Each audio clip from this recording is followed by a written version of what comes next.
So ngayon kasama natin yung dalawang makulit na bata.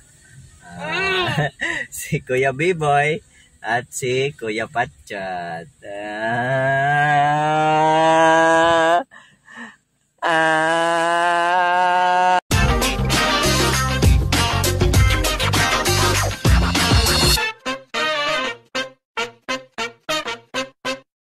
Pupunta kami ngayon sa palengke kasi bibili kami ng ulam. Wala kasi si nanay at saka si ate kasi nandun sila sa practice ng choir. Ayan. So, nagpa-practice sila ng choir kasi hindi sila marunong kumanta. Nagpapaturo sila sa akin kaya lang hindi ko sila tinuruan. Ayan. Sinong makulit? Sinong makulit? Si Patchat at si Kuya? Si Tatay. At si Tatay din?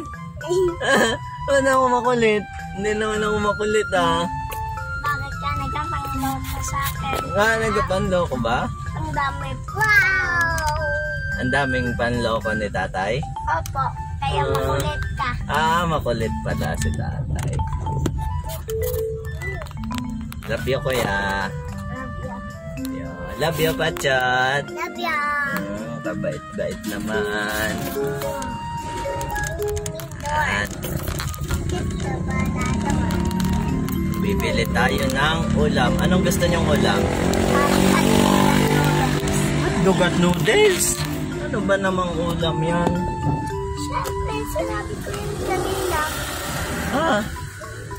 Wala namang ganon. Pantanghalian, Kuya. Dapat pantanghalian. Hindi na tayo kakain ng mga ganon-ganon. Tanghali. Ang uulamin natin ay baka. Gusto niyang baka? No. Wow! Pwede kami ni Pancho punta sa bridge. Saan, Kuya? Doon. Naglalaro na naman kayo. Wala. Wait. Kuya, Patchat. Mamaya bumaba. Wait lang. Ang hirap pag may batang kasama. Ops. Stay. Stay lang. Kuya, ayan. Patchat. Kuya. Dito.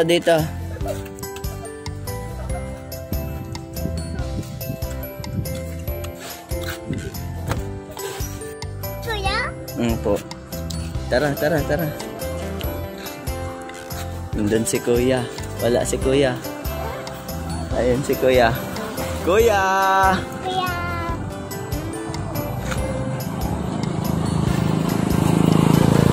Napalayo na si Kuya. Ayun. Wait lang! Ayun si Kuya.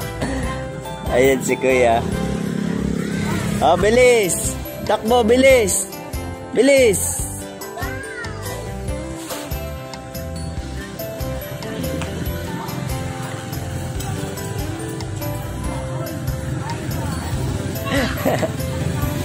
Makulit.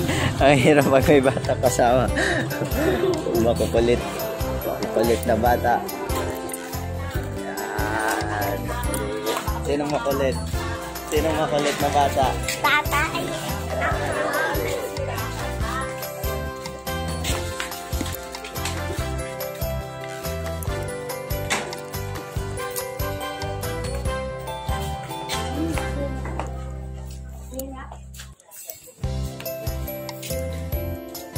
Kuya, anong tawag dyan?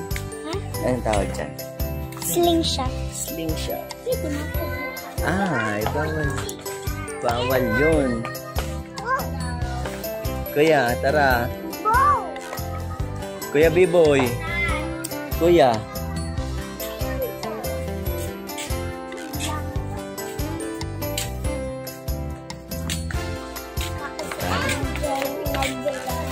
Si MJ nagbili.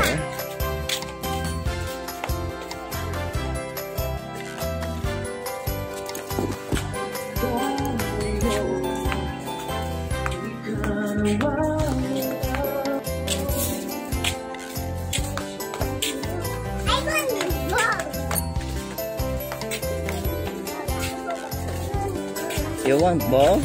Yeah, go. Wait lang.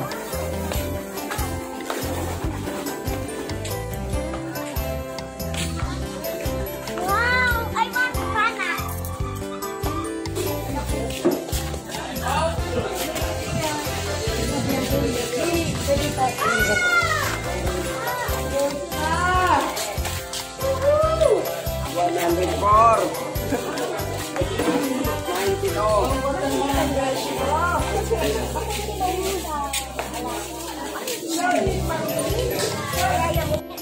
Opo.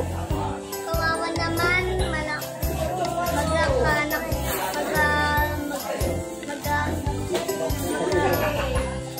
Magkakaanak pa? Opo. Opo. May family pa yan, no? Hindi kakakain yan. Hindi kakakain. Huwag na maglandi dyan.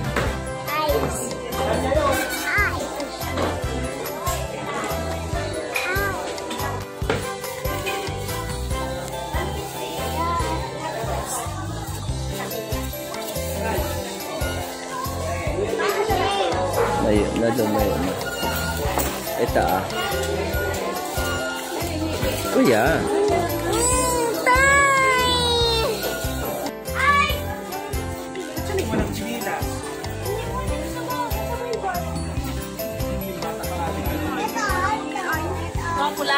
Stress na.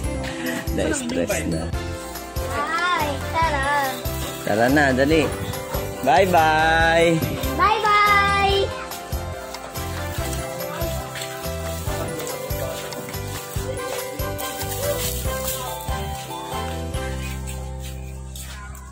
Doon, punta kay kuya. Dali, punta kay kuya. Punta kay kuya. Ayun si kuya, oh. Punta ikaw doon. Magkaiba talaga sila, no? Magkaiba talaga sila ng trip. Yan. Sabit na. Dali na. Dali na, kuya. Dali na, lakad na to. Kuya. Kuya. Kuya. Tara na.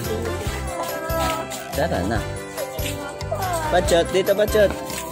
Dito. Dito na. Kuya. Kuya, kuya. Ito, ang gusto niya. Ang gusto niya, ball. Ito naman, gusto pa, anak. Magkaiba talaga sila. Ang trip.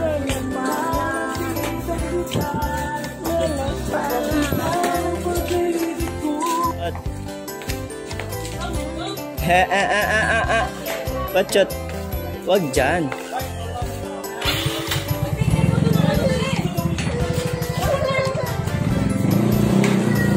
Yan, tabi, tabi. Hindi nga, kuya.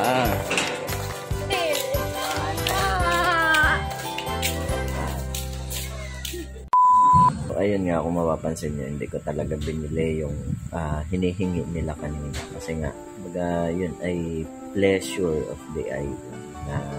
Baga, yun yung impulse lang nila during that time na nakita nila yung magandang bagay. Na minsan, tayo din sa pagdedesisyon, pag may nakita tayong magandang bagay, parang napapabili tayo dito. Baga, sa kanila ginagamit pa talaga yung delayed gratification. Kasi para pag nakuha na nila yung isang bagay na yun, kumbaga mas rewarding sa pakiramdam yung regalo na yun pag natanggap nila. Kasi pag binigay mo agad yun, parang yung feeling na ay nakuha ko agad ng ganong kabilis. Parang hindi sila excited na gamitin. Pero pag yung halimbawa nararamdaman nila yung feeling na parang kailangan ko na talaga, parang gusto ko talaga yung laruan na yun, parang gusto ko talaga makapaglaro ng bagay na yun. Tapos saka mo siya ibibigay. Mas i-appreciate nila yun. Mas papahalagahan nila yung laruan na ibibigay nila. Kumbaga, yun yung usually na ginagawa ko sa kanila. Every time na pupunta kami sa isang lugar or pupunta sa mall, kung may gusto sila na feeling ko ay parang pleasure of the eye lang, na usually hindi ko agad binibili. Yun yung ginagawa ko. So, yun lang. Bye-bye. God bless.